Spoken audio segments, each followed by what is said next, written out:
My name is Mark Castillo. I'm a senior civil engineer with the Metropolitan Water Reclamation District, and this is how to apply for a partnership. In this presentation, I'll go over our partnership programs. I'll talk about the types of questions that you'll need to answer in our applications, as well as how we advance projects through an IGA. As Sarah mentioned, we have 4 partnership programs that are currently available. Pre-applications are due the 31st, and our final applications will be due later next year. If you want to apply or want to learn more, please visit our website at mwrd.org/stormwater/partnerships. You'll get a much more in-depth a much more in-depth detail for each program, how funding can be used, and the partnership requirements. We also have resources that will be made available, including webinars, videos highlighting previous partnerships, as well as documents and files. And then finally, if you would like to stay up to date, please email us at stormwater@mwrd.org and you'll be added to our mailing list. As far as the base eligibility and requirements for our programs, we partner with public entities within our corporate boundaries. So these are entities that can enter an IGA with us. Those are municipalities, townships, county agencies, park districts, school districts, and other government organizations. Projects must manage stormwater and benefit structures from flooding. So that's your gray and green infrastructure. We also assist with the acquisition of flood-prone properties, and we provide technical assistance needed to address stormwater issues. In general, our partners are responsible for project design, contract administration, and bidding, meeting affirmative action goals on the MWRD's contribution amount, and providing that long-term ownership and maintenance of the project. Again, please visit mwrd.org/stormwater/partnerships for more information. So I'll go into this year's program updates. So for all programs, all pre-applications will be due at the end of the year because this is new to us and we know a lot of people apply near the end of the application period. We really recommend submitting early. That way we have time to properly review each application and provide good feedback. All full applications will close March 6th. And you're attending this meeting right now, but we will have this presentation be provided at each of the Q4 WPC meetings. For our green infrastructure program, this is just a reminder that the program reimbursement is now based on dollar per gallon of storage constructed. You can view the latest DRC calculator at our Stormwater Partnership/Documents webpage. And our GI program will host their own webinar, November 2026. The exact date will be announced later, and we'll make sure that information is shared with our COGs and sent out through our partnership mailing list. We have some significant changes to our stormwater partnership programs, including an update to the requirements. Applicants will now need to contribute at least 10% towards the eligible stormwater construction costs. This is kind of in response to what we've seen in this last round, where requests for funding from the MWRD shot up from 50% to around 80-90%. And so we want to make sure that our programs leverage as much local funding as possible. And another requirement that's been changed is that we are wanting applicants to at least have completed preliminary design. During this last round, we had several applications that were very, very conceptual, and we want to encourage projects that have a defined scope to apply. That way, when we do work with these municipalities, we have a basis or understanding of what that project is. In our application, we added some additional questions that ask if the design is fully funded and if any design tasks are currently on hold. Our website section was updated to include a how our project selection section that kind of goes briefly over the prioritization list, how applicants are prioritized in groups, and then some of the items that need to be reviewed before we can even enter into an IGA negotiation. And then, as a reminder, for this program, benefit cost analysis may be required for projects with construction costs greater than 3 million. For our conceptual partnership program, we updated our full application to better accommodate either flooding, stream bank erosion, and other technical assistance requests. That we get more nuanced information depending on the assistance needed. And then finally, our voluntary flood-prone property acquisition program, the applicant calculated benefit cost analysis is no longer required.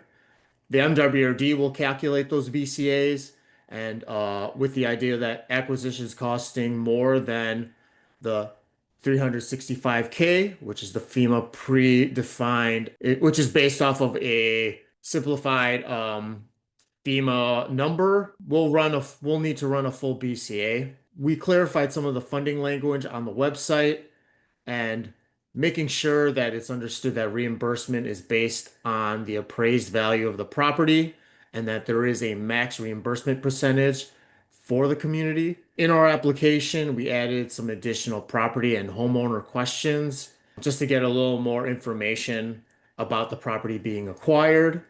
And then we do have a drop down showing the maximum reimbursement percentage for each community.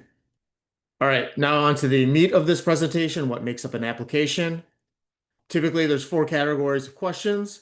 We ask about project scope, the schedule, cost, and we have program-specific questions. And in each section, we ask for documentation.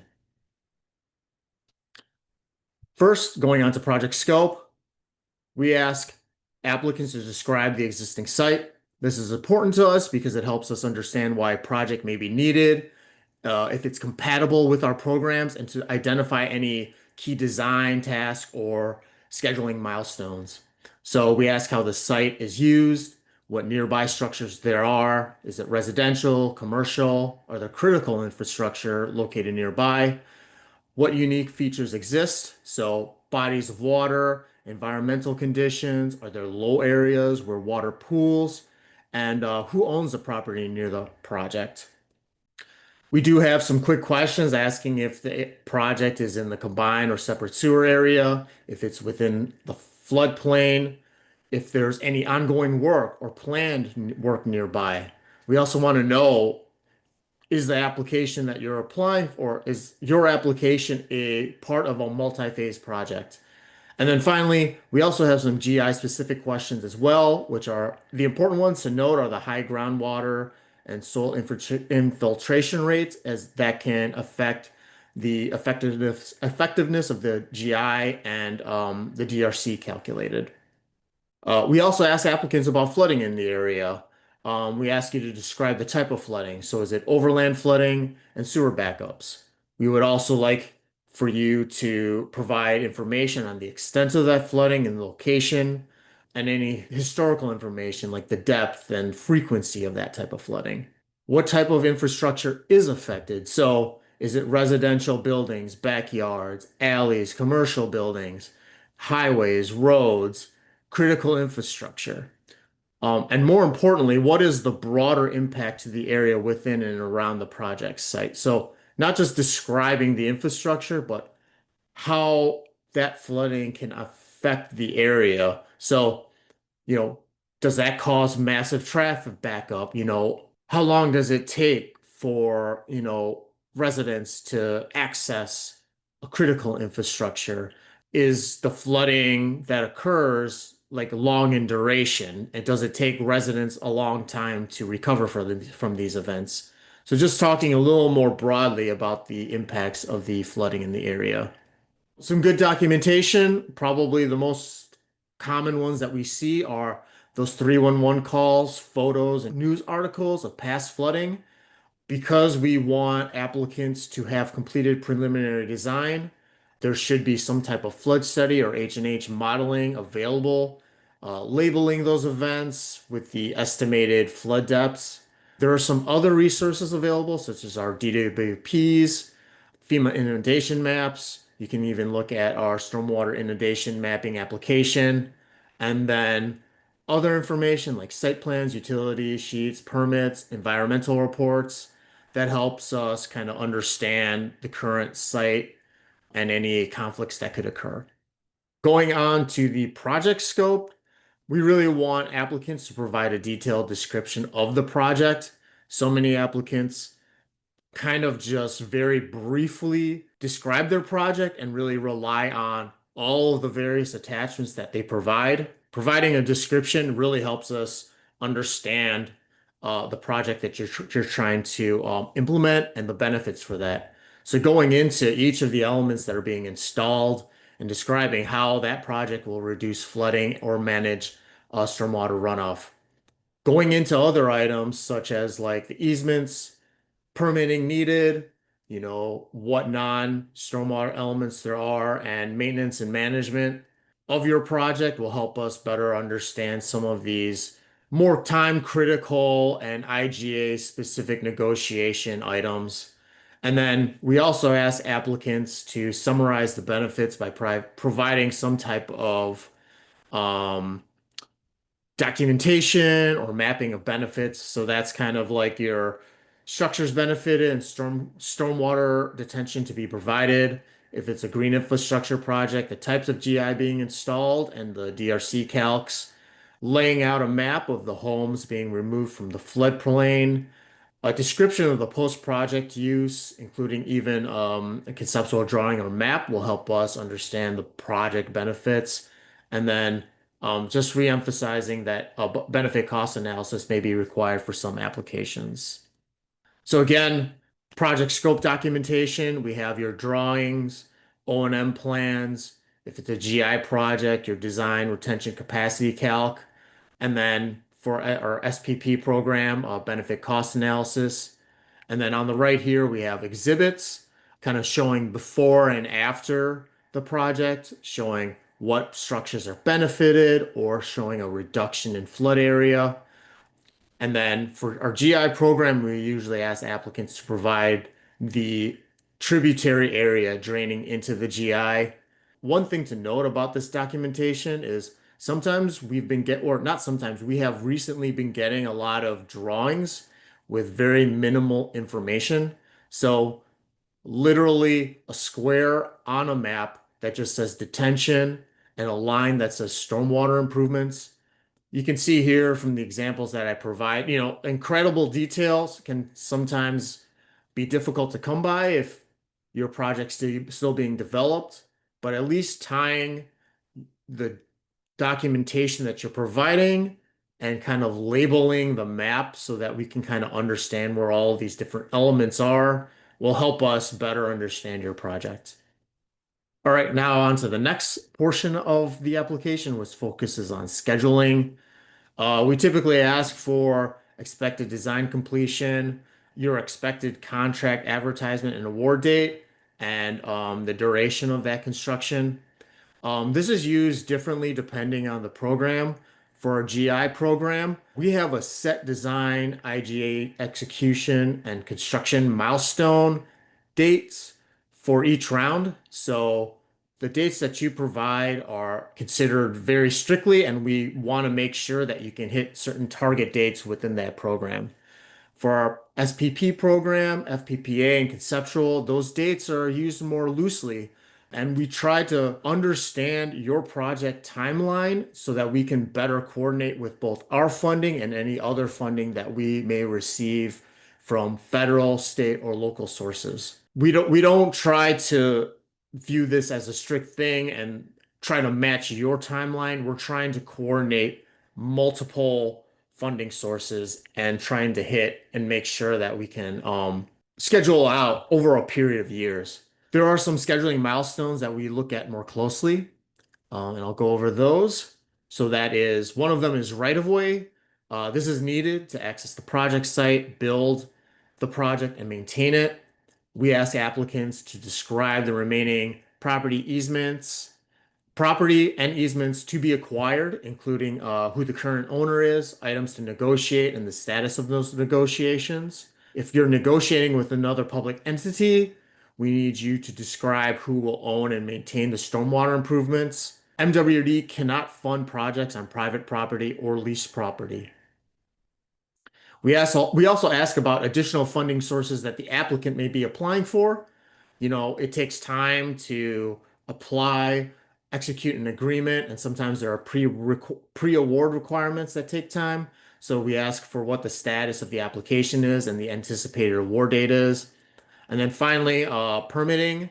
There are a ton of permits when it comes to a project, both local, county level, state, and national level. The MWRD cannot pay for permit required work. And then sometimes, if we note that a municipality is non-compliant with the WMO, that could potentially affect the projects being funded. So, examples of scheduling documentation, providing a schedule of remaining tasks with realistic completion dates. We surprisingly get a lot of applications that say that their permitting, right of way, and design will all be completed at the end of the year. Don't worry, we got it. When we look at that schedule, we do not view it realistically. In-house, we do our own scheduling determination to see how realistic that schedule is. And if you're unable to provide a more realistic schedule, like we make the worst case assumptions. As far as permitting, documentation can be completed permits or permit determinations that have been obtained. As far as right-of-way, plats of subdivision, easement agreements, deeds, or other documentation is very helpful. Letters of support from an agency. That's typically when you're building on another public agency's property. You don't have that agreement yet. Getting a letter of support is useful. This is very important because MWD cannot execute an agreement until all of these are finalized. So we need to see this documentation eventually. So if you can provide it earlier, that's very helpful for us and builds confidence that this project can stay on schedule. And then finally, additional funding sources. So submitting your application printout, any notice of award, any emails or communication on where you are with that grant application will be very helpful. On to next subject is budgeting. We ask for a breakdown of the project costs, so engineering design, permitting, right-of-way, stormwater, and non-stormwater elements. And then for our flood-prone property acquisition program, we ask for fair market value of the property. We don't want to enter IJ negotiations if there's a large portion of the project's funding that is unaccounted for. So we do ask applicants to kind of at least account for all of these costs. When you do submit your cost estimate, we want the GI and stormwater elements to be clearly funded, and that has to be based off of construction tasks. We do not want lump sum costs to be added in or to be put into your cost estimate. It just makes it very hard for us to evaluate your cost estimate in that manner. If you can provide the source of the cost data with the date that the estimate was generated, that's incredible. And again, please don't group or summarize light items. And then make sure you do mark which line items are non-eligible. So what is eligible? MWRD funding can only be used to reimburse stormwater infrastructure and related installation costs, green infrastructure and related costs, and the acquisition of property for a flood-prone property acquisition program. What's not eligible? Engineering, design, construction management, right-of-way and land acquisition, operations, maintenance, and other non-construction related costs, and work not directly incidental to the stormwater improvements. So examples of that could be sidewalks, road resurfacing, water main, sewer, and other costs that go beyond what is incidental to installing the stormwater improvements. Additionally, that also includes public amenities, ornamental fencing, lighting improvements, things like that. And so when I say incidental, so if you're installing a new storm sewer and you need to reroute water main, that is considered incidental. However, if you're looking to completely replace your water main service lines, that's when we're going to take a look at your project plan and say, hey, like this is going beyond what is just incidental to the stormwater improvements. Other budgeting items, so additional funding sources. Again, how is the project being funded? Just reiterating, our SPP program now has a minimum 10% going toward from the applicant going towards eligible construction costs. We ask applicants to provide that source of the information, the additional source, the amount being requested, if those funds have been awarded, if they've been budgeted, how that funding can be used on the project. Sometimes grants can be very specific as far as how those funds can use. And then what is the performance period of that funding? So do you have 1 year, 2 years to use that funding? There are also sections in our application where we ask applicants to describe any contingency plans. So, if this funding doesn't go through, this other funding can be maybe used in place of that. If that's not the case, what is the plan to move forward? Is there going to be a reduction in the scope of the project, or will the project just be on hold? So, examples of budgeting documentation. We have our project cost estimate. As far as applicant funding, referencing your budget book, referencing any board actions approving the project, even a commitment letter from an executive with the amount that the applicant will be providing and the availability of funding. That builds confidence for us that the project can move forward. And as far as documentation for additional funding sources, that notice of funding opportunity, the fact that you submitted an application, any notice of award or communication showing that there is an agreement in place or an agreement has been sent over. Again, that's always useful for us, especially with this funding source section. We have so many applicants will just submit a pre-app and say, yeah, we're going for this funding or that funding.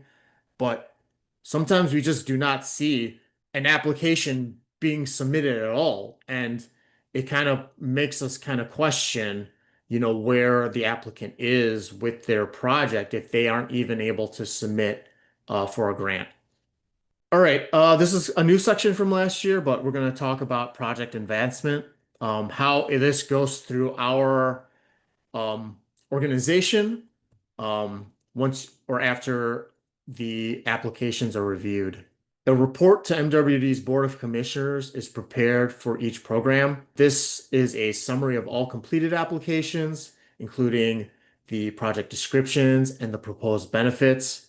We report the construction costs and the requested amounts to our board, and we will develop a prioritization list. So this is essentially our recommendations to our board, which projects we think will be the most impactful. We also will list out any outstanding pre-award or project readiness items.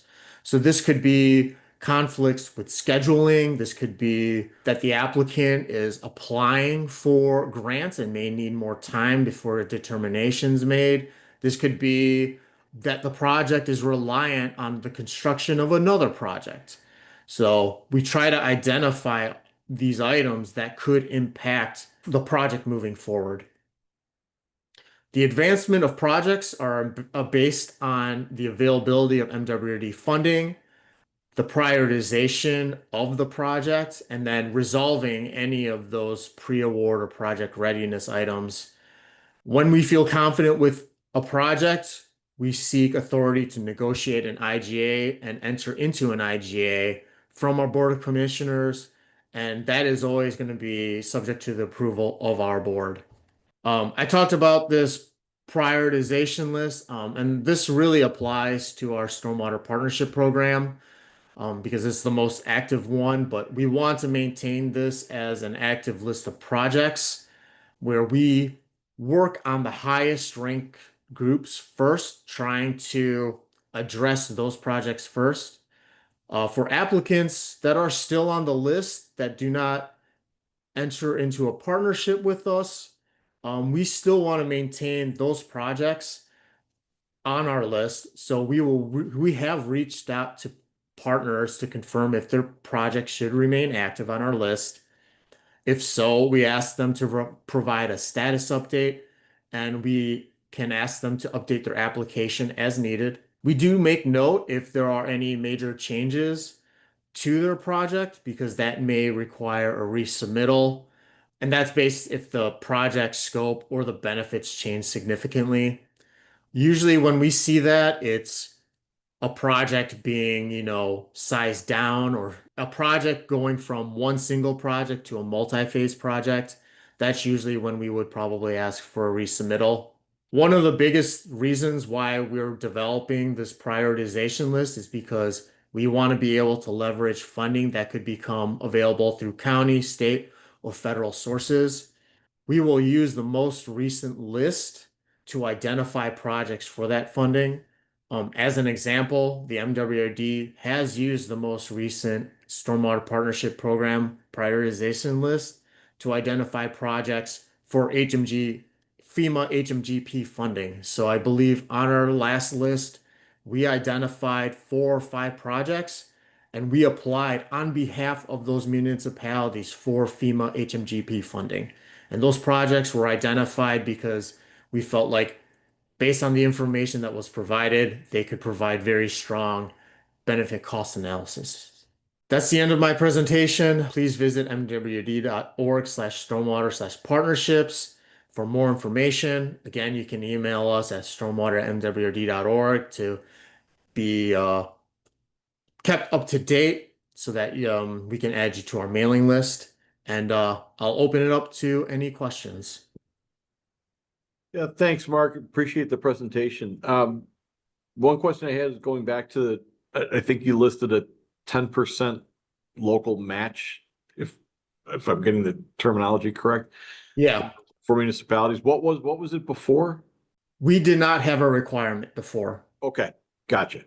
Yeah, and this was in response to the last round of applications.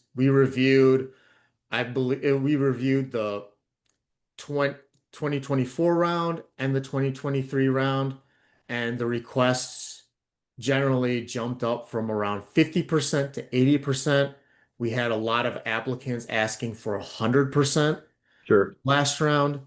And that's just very difficult for us to manage. I believe in the last quarter, I had a presentation kind of going over the amount of money that's being requested. Annually, we get around like 50, $60 million in requests from the MWRD, and each program can really only juggle around 3 to 5.